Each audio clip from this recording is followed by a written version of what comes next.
Moms and dads, we love our dogs and cat like they're family. That's why we feed our pets human-grade food from Whole Life Pet. No preservatives, no chemicals, nothing artificial. Now you can get 25% off your first order with free shipping over $50. Visit wholelifepet.com and use promo code CALM. We love Whole Life Pet because their food is made in small batches daily and then freeze-dried to lock in the nutrients and freshness. Freeze-drying retains up to 98% of the vitamins, minerals, and enzymes naturally occurring in food. So visit wholelifepet.com and use promo code CALM to get 25% off your first order with free shipping over $50. If you're unsure about what to try, you can fill out their short questionnaire by clicking the red Start Today button on the homepage. It'll ask you a few questions, and then they'll make custom product recommendations for your pets. So visit wholelifepet.com and use promo code CALM to get 25% off your first order with free shipping over $50.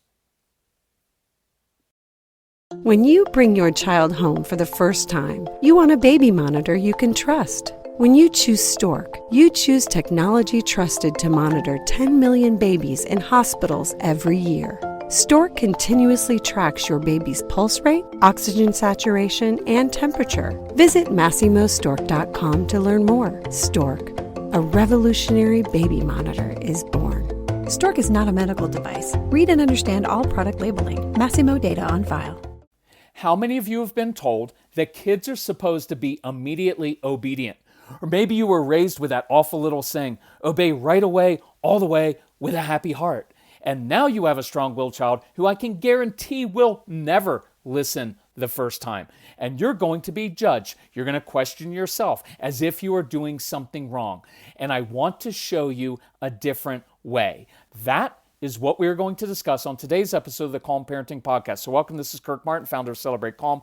Find us at celebratecalm.com. If you need help, reach out to our very strong-willed son, Casey, C-A-S-E-Y, at celebratecalm.com. Tell us about your family, age of the kids, what do they struggle with? We get together as a family, we discuss it, we reply back to you personally and very specifically because that's our mission to help you out. So this idea of first-time obedience is especially prevalent in conservative and religious circles. It is deeply ingrained, and I think it's wrong, it's harmful, it's against human nature, it isn't remotely even scriptural, it ultimately won't work, and it will ruin your relationship with your strong-willed child. And here are some additional wonderful benefits of pursuing this path. It will cause dissension in your marriage. It will crush your child's spirit, and it will provoke real defiance. And so for that reason, I hate this expectation. I hate this doctrine, so to speak, that's so prevalent. It's evil to me. It's entirely unnecessary. There's a better way. Look, this is an unfair expectation of you as the parent, right? Because then when your kids aren't immediately obedient, like the naturally compliant kids, you get judged and you feel guilty because your strong-willed child resists everything you say. Look, we had 1,500 of these kids in our home. None of them were immediately obedient. It's not the way they're made. It's not the way they're wired. I don't even want them to be like that. And you're going to start to question yourself, oh, what did I do wrong? Do we need to spank? Do we need to be tougher? No, that's never going to work with this child. It will backfire. The only way that works is if you bring to bear a lot of fear, intimidation, and threats, and even physical punishment to shut this child down. But then you're only changing their outward behavior for a period of time until it rears its ugly head. It is also an unfair and unrealistic expectation of a strong-willed child. So they end up being labeled as what? Bad kids, rebellious, and defiant. And I want to free you from this expectation, and I want to free your kids. Look, we've done a lot of speaking at like homeschool conventions, and there it's like, oh, well, if you just pray over your children and you discipline the right way, your children will always be compliant and follow your lead. That's wrong. That's false. That is not true. It is a horrible expectation to put on parents and kids. So I don't want you walking around feeling guilty, and don't want your kids, even worse. I don't really care about your guilt. You can deal with that. You're an adult. I do care. That's why I'm doing this podcast. But I really just care about your kids not walking around and internalizing that there's something wrong with them because their siblings and other kids are just so well behaved. I prefer strong-willed kids. Their opposition on much of that is positive. It's because they naturally resist arbitrary and largely stupid rules that society and sometimes churches and schools impose on them. The real problem is compliant people pleasers who actually put up with these arbitrary social and religious standards and never dare to question things. And so that makes it easier in life, and that becomes the norm. I'm going to repeat that because I really want you to wrestle with that. This oppositional nature that your kids have is a good thing. I promise you, you want that. It's a pain when you're raising them, but if you can learn to harness that and channel that, it's good. They naturally resist arbitrary rules, and you really have to watch. Schools and church and society and your home are probably filled with some arbitrary rules that society came up with and we just do, and they don't make any sense. And the real problem, think about this, it is that compliant people pleasers have put up with many of these arbitrary social and religious and school standards for centuries, never dared to question things, partly because, compliant people pleasers are afraid to question because you might get hit by your dad, or you might get punished by someone, you might get judged, and you don't like that and can't take that. Strong-willed child, they don't mind being judged, and they can put up with that, right? And it makes it easier. So that became the norm. But who says that's right? Because now along comes the questioning, strong-willed child with a really good brain and really great critical thinking skills, natural curiosity, a desire to do things differently. And by the way, just because they want to do it differently doesn't mean it's disobedient and rebellious. And you really have to watch in your home. And I'm talking a lot to dads here of like, well, it's my way or the highway. No, it's not. If you want to go through life my way or the highway, enjoy being lonely and not having any good relationships, and your only relationships, including with your wife, are based on fear. That's not a relationship. And by the way, that's not what God does either. Again, if we'd had people questioning some of those doctrines for the last 20 centuries, we would think differently about all of this. So just because they do it differently doesn't mean it's rebellious. And you've really got to watch and see. So many things we ask of our kids as parents are arbitrary. It's just for our own convenience, or just because that's what we always assumed we were supposed to do. And so then we label a child, a questioning, curious child, we label them as being rebellious and defiant and disobedient. And if you want to really create a defiant, disobedient child, go ahead and label them that way. It's wrong. It's entirely unnecessary. And I'm going to show you a different way to approach this. But allow me a brief aside. I just have to say this. I implore you, I encourage you, please dig in and understand what drives and motivates your strong-willed child, because your assumptions about this child are usually wrong. And if you don't understand them, you will always misunderstand their motives. And that is a big trigger for a strong-willed child. They don't like being misunderstood. That is what will fuel defiance and push back, a broken relationship, and a child who resists you well past their teens. So at the very least, go through the Strong-Willed Child program. It's in the Calm Parenting package. Look, I'm not just trying to sell you something. I really want to help you. And I put this together so you could go through it and say, oh, now we get our kid, right? It's critical insight. So, and it's a necessity. So let's deal with this little saying first. Obey right away, all the way, with a happy heart. I hate that. As we're going to see, Obey right away. We're going to see this in a few moments. It's an unrealistic expectation, and I'll show you why. Obey right away, all the way. Look, no one listening to this does everything all the way. You don't, and I don't. Some things we give our best effort towards, and some things we don't. Why? Because you prioritize things. You can't do your best at everything. That is born of parental anxiety. I want my child to do their best and I want them to try their hardest all the time. You can't, and you don't either. If I spent 1 hour with you and with myself, I could say, you didn't do your best with that. You could have done better. You could have given your heart more to that. You could have, right? Some of these things, look, it's a false expectation. Okay, now here's the worst part to me. Obey right away, all the way, with a happy heart. Ick. I almost want to vomit when I hear that, right? I hate that of parents when we lecture, well, let's have a happy heart. Let's have an obedient heart. Why don't I follow you around for 12 hours and point out every time you don't have a happy heart, an obedient heart, a grateful heart, a peaceful heart, a loving heart? Please, just stop that. It's honestly, it's annoying and it doesn't help. It's kind of similar to that condescending tone that some people adopt when they say, I'm really concerned about your heart. Because what that almost always means is, I'm really concerned because you're not behaving the way I think you should. And if you have done that, then I just ask you to say, question yourself with that. Is that what I really want? Is for people to obey me right away, all the way with a happy heart? I've done this in our discipline series. I didn't need my son to be happy when he was doing his chores. I didn't expect him to be happy. Right? If he was unhappy raking the leaves, I'd pop some popcorn, pull up a lawn chair, and watch him be miserable. I don't need you to be happy. I just want you to get it done. Right? Just watch some of that. So who uses this? Well, it's usually well-meaning parents, right? You're a well-meaning parent.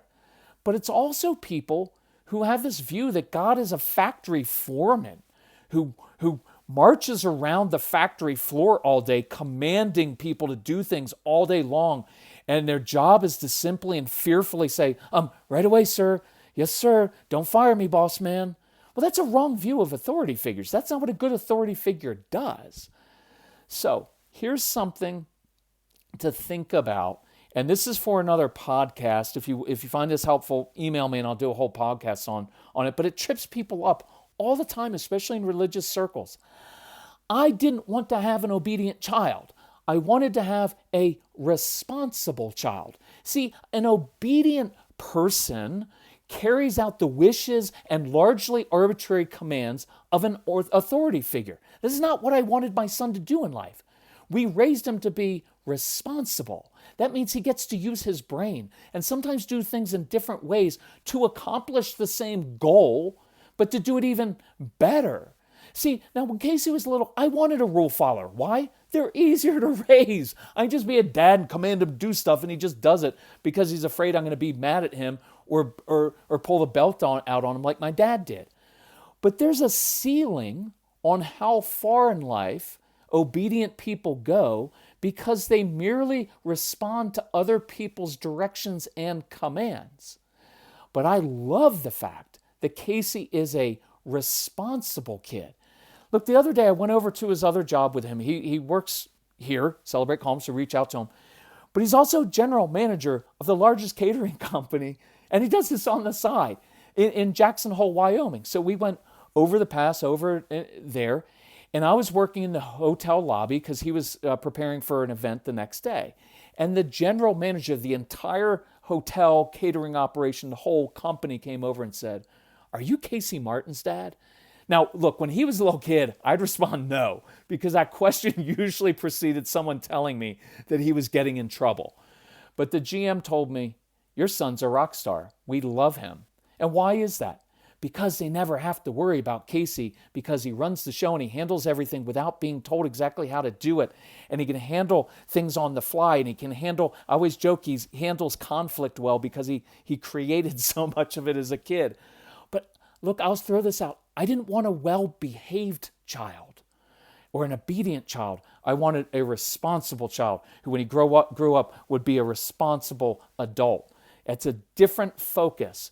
By the way, I would rather have a loving child than an obedient child. When we go to the homeschool convention, it's always like how to raise an obedient child. Why? It's not the command. It's to love your neighbor as yourself. I wanted to raise Casey so he loves his neighbor as himself. I don't care if Casey follows explicit rules from society. I don't. What I care about is this. How do you treat people that you meet in life, especially those who are misfortunate, who are poor, who work for you, who sometimes come against you? And the answer is, he's not always obedient to outward rules, but he usually makes the right decisions and does the right thing toward human beings. And that takes you in a slightly different path. So let's dig into the idea of immediate obedience. When Casey was young, I did have this expectation based on church doctrine that this is how things work. So here's what it was supposed to sound like. I would walk into a room, give him instructions, right? I need this done right now. And Casey's appropriate response was supposed to be, of course, Father. I wasn't having a good time playing video games or texting. I was hoping you would give me additional chores so I could learn the value of hard work and obedience, sir. Right? I always wanted to hear that. I never heard that. Here's what you do here when you give your child some kind of instructions. Chores are stupid. You do it. And then I'd respond with, you know what? You will not only do your chores, you'll do it with a smile on your face. Why do we do that? Why are we trying to control your child's emotions? Again, what if I followed you around for 12 hours and noticed every time your heart attitude wasn't right toward your spouse, a friend, other people you don't agree with politically, different situations? You'd hate me and be miserable. So, obedience is oftentimes doing the arbitrary whims of a parent. So, I began doing this differently with Casey and with 1,500 kids that came into our home. So, let's say it's 4 o'clock in the afternoon. I've got 3 things that I want my son or daughter to do. I'd usually come in and I knock on his door. I'd ideally spend 30 seconds, maybe 60 seconds, asking Casey about something he cares about. Why? Because that's just human connection. Doesn't that work better at your office? Instead of your boss barging into your cubicle and office demanding that you do things for her right away, wouldn't it be better if your boss came in and spent 30 seconds and said, hey, that last project, really nice job on that, really well done. Or came in and said, hey, I know your daughter or son was sick the other day. How's he feeling? You connect first. So, but you don't have to. I come in at 4 o'clock in the afternoon, knock on the door, and then I say, hey, I want these 3 chores done by 7 p.m. Let me know if you have any questions. Let me know if you need any help. And then I would remove myself very, very quickly. And here's why I remove myself quickly. Number 1, I expect pushback. This is going to be a major change for some of you because you have expected your strong-willed child to respond with, of course, mother, yes, sir, father, you've expected that. I don't. I expect pushback. Why? Because it's human nature. And think about this. The last 57 times you asked your child to do something, what was their response? All 57 times. They probably resisted, argued, said no. And it's human nature. So I leave the room because I know what my child's response is going to be. Do I have to? I don't want to. And I don't want to get caught in an endless lecture or argument and have to say, you know, when I was a kid, I didn't. Look, it's a big fat hook they dangle in front of you and you bite on it every single time. You know, when I tell you to do something, you're supposed to do it. And we get into this big fight over it. And then we get into a negotiation over. Well, Dad, what if I do this? Nope. 3 chores, 7 o'clock. Let me know if you need some help. Boom. I'm out of here. And I give my child time to process his or her disappointment. Remember, we talk a lot about giving space. I will promise you, in fact, I will bet you $1,000 that if you walk into a room and give your child any directions, even good or easy ones, if you stand there and wait for their response, it is always going to be negative because they need some space to process. Oh, I was right in the middle of my game. Oh, I wanted to do this and now I have to do that. It's normal to feel a little frustrated and to want to push back. And if you give them a little space, as we're going to see in a few minutes with a great example, they will oftentimes come and do it. So I give the space because I don't want to get sucked into an argument. I don't want to negotiate because before long, you're the one doing the chores. So give your child space to register their disappointment. Look, I don't even care if they verbalize it. But they're going to do it without me being there, standing over them, correcting them for their bad attitude and shaming them for not being grateful for all the privileges you've been given, right? And now you're bitter about it because you had a crappy childhood. Don't put all that on them. Give instructions in an even, matter-of-fact, business-like manner. You're not going to, oh, it would really help me out. Please do this. Even, matter-of-fact, business-like manner. Here are my expectations. 3 chores, 7 o'clock. Let me know if you need help. Boom. Remove myself. And then give them some space. So, next part of those, and I want to address this. For those of you who do have a religious or Christian background, allow me a moment to demonstrate.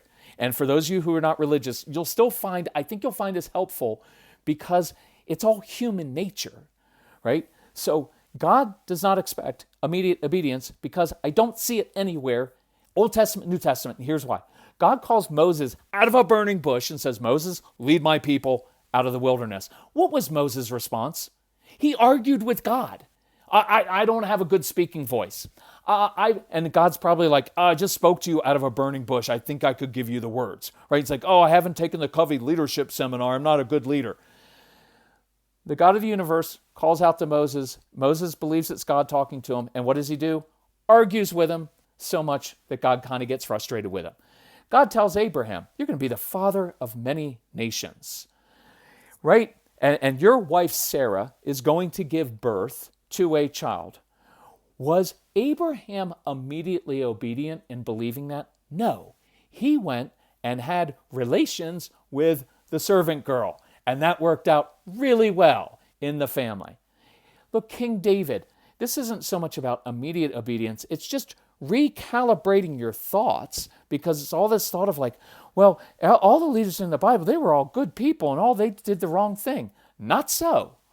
We've already seen now King David, the man after God's own heart. Yeah, only he was a man after God's own heart when he wasn't over the hot babe who was in the hot tub or jacuzzi or taking a bath on the top of the building or wherever she was. And King David sees her and he's like, I want her. So what happens? Adultery, and then has her husband basically killed. So King David gets adultery and murder. Well done, sir. And yet God chose to use him. So let's fast forward because we don't have time to go through all the horrible things done by normal people, including Jacob. Look, I encourage you, my religious Christian friends, read through it and see. It was not the people who behaved well, who God used and favored. Jacob was a deceiver, and yet he deceived his brother and his father, the patriarch, to get what he wanted. And God blessed him. So we go to Jesus, and this is interesting, 2 Jesus things here. So the night before Jesus is crucified, he's in the garden, and here's what he prays. Father, if this cup may pass from me.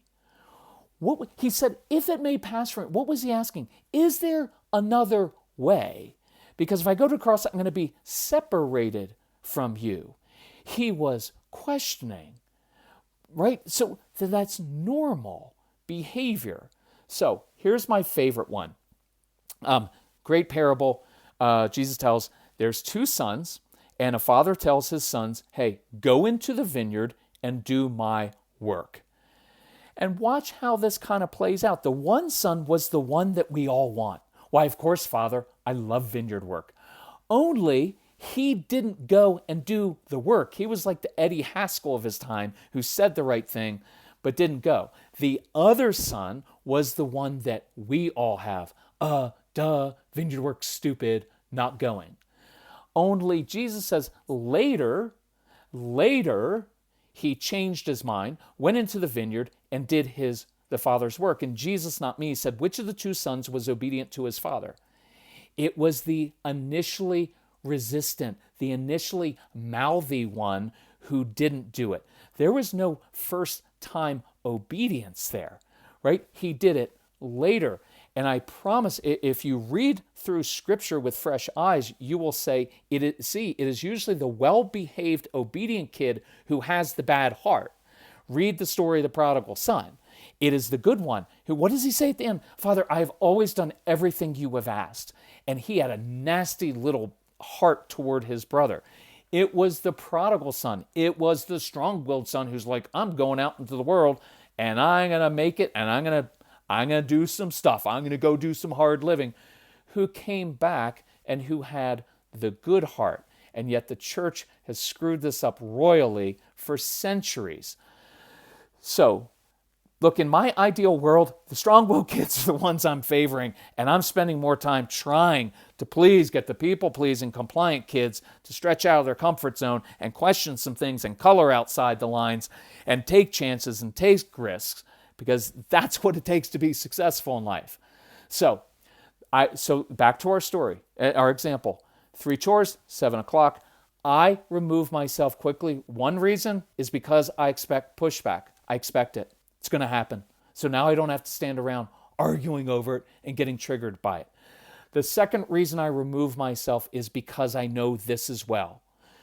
My child is not going to do those chores in the way I want him to, in the exact way I want him to, in the order I want him to. And I want to say this as strongly as I can. Your strong-willed child may never, ever, ever, ever do things the way you want him or her to do, and that's okay, and even preferable at times. You've got to look inside and see if it's your own control issues, your own anxiety. We do not do permissive parenting here. That's why I want you to listen to the Strong-Willed Child Program, the Calm Parenting Package, because we teach you how to do this in a different way. I do not let kids run the home. I give them ownership over their choices within my boundaries. I basically say this, hey, here's what needs to be done. I don't care how you get it done. You want to do it in a weird way? You want to do it an odd way? You want to do it backwards? You want to do it hanging upside down? You want to do it blindfolded? You want to do it listening to really loud music? I don't care. Just get it done. Go for it. Now, do I care as a human being? Yes, because I'm a guy. I know the most efficient, effective way to do things, do it the way I told you to do it. And if you would just do it the way I told you to do it, it would be done, and we could move on to the next list of things we've got to get through on our busy night. I get that. But with the strong-willed child, I'm going to give ownership within my boundaries. I didn't say if you want to do these things. Hey, case 3 chores, 7 o'clock, don't care how you get them done. Because we all want to do this. You got to do it the right way. You do the hardest chore first to get it over with, but they're not going to do that. They're going to procrastinate, and they're going to wait, and you're going to be tempted to jump in and say, hey, what if I start the lawnmower and I do the first round across the lawn, and then you can... Nope. Control your own anxiety, control your own control issues, because you and I are freaks as parents. So here's the thing, too, about chores, by the way. Your kids are largely going to stink at doing chores for you, and they're going to be really good at doing things for other people. Many of you have teenagers who won't do a thing around the house, but man, they love going to their jobs, and they show up on time, and they do what their boss asks of them. It's just the way these kids work, and that's what we're raising them to be. Responsible toward other people. And that's why I mentioned before, what do you really want? An obedient child or responsible child? An obedient child or a loving child? Obedient child or one who does the right things in tough circumstances. So, to our example, look, I want my child, if I got my way at 4 o'clock, my son would have gotten up and said, well, what should I do first? And I'd say, Case, do A, then B, then C. It's the most efficient, effective way to do it. You'll be done with it. It's awesome. But guess what's going to happen with a strong-willed child?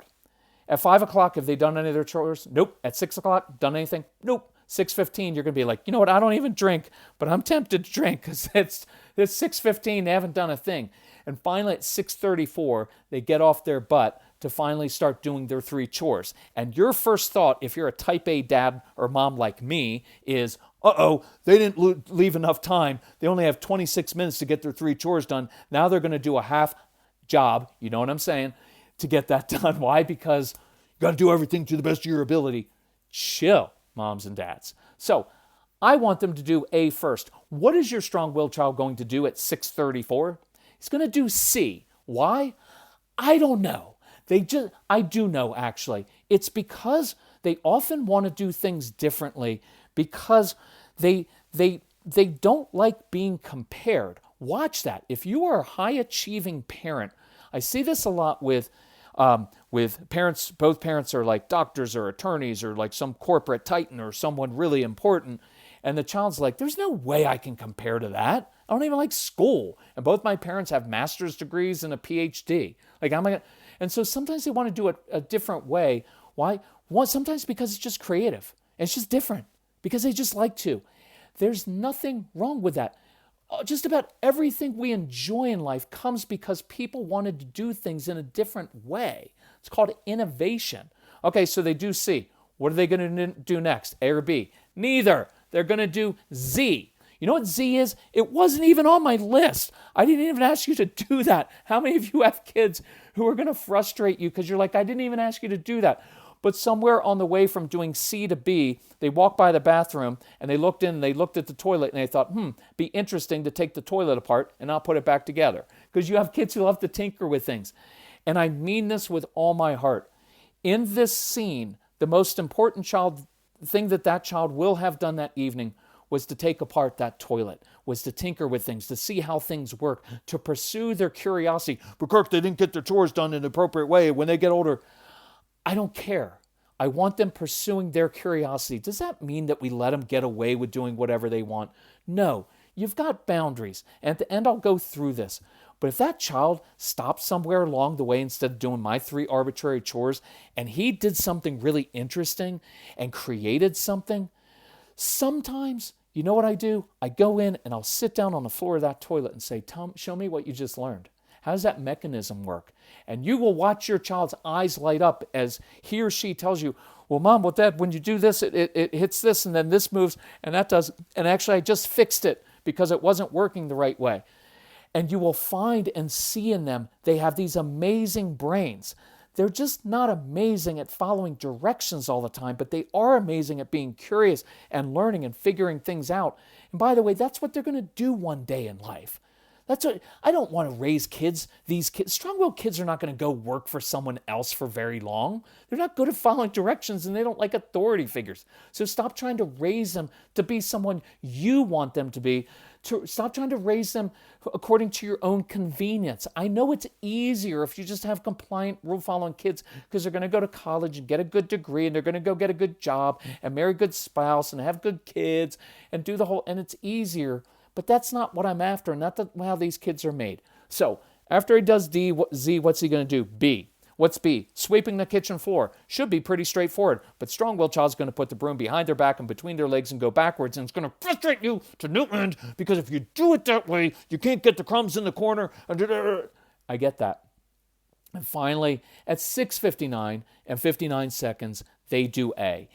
And if they do that, which they probably won't, but if they get all 3 chores done by 7 o'clock, even though they waited till the last second, even though they didn't do it in the right way, even though they didn't do it as well as their siblings did, your appropriate response is to give a fist bump and say, hey, nice job getting your chores done.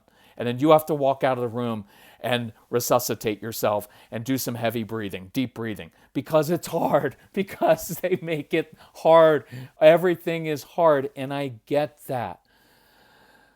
Okay, so here's your question. Well, what if they don't get their 3 chores done by 7 o'clock? I've gone through that in other places, but I'll just give you a couple things here. Good, go martial law. Hey, here's the deal. I ask you to do 3 chores. In return, I do 3 things for you. I cook for you. I run you places. I do your laundry. Or you can add any of the other 18 things that you do. I do mine. You do your 3. I do my 3. If you're not going to do the 3 chores I asked you to do, guess what? I'm not going to do yours. I'm not going to take you places. I'm not going to buy you things. Seriously, really? You're going to do that? I just don't make a big deal out of it. When I follow through on things, I just make it even. Matter of fact, this is just the way I roll. I can declare martial law on Saturday morning. Say, guys, I know you're looking forward to a fun day, but you guys didn't do what Mom asked you to do, what we asked you to do, and so therefore, nothing fun is going to happen in this home until these 3 things are done. We can also go through whether you should start with 3 things right away, because if your child is currently doing 0 chores, I may start with a win and get that and then build on it. But the main point is, I don't expect immediate obedience. I want to create successes. I want to give kids ownership of their choices within your boundaries. I want to deal with my own control issues and my own arbitrary things that I'm commanding. I want to create successes, and I want to start noticing the good traits and raising these kids the way they're supposed to be, not who you want them to be. And let them do some things differently and take off some of this pressure off of yourself and off of your kids. I promise you, when you start doing this way, your kids are very responsible kids. They're very smart kids, and you can have a great relationship with them. Their way of doing things is going to look different than the way that you want. And that's okay, and that's actually preferable. I do implore you, if you don't have our materials, go through at least the Calm Parenting Package or just get everything all at once. If you need help financially with it, email Casey at celebratecalm.com and say, I want your stuff. I want to change these dynamics, break these generational patterns. Can you help me? He will help you. That's what we exist to do. Thank you for listening. If you found this helpful and think other people need to hear it, please share this podcast.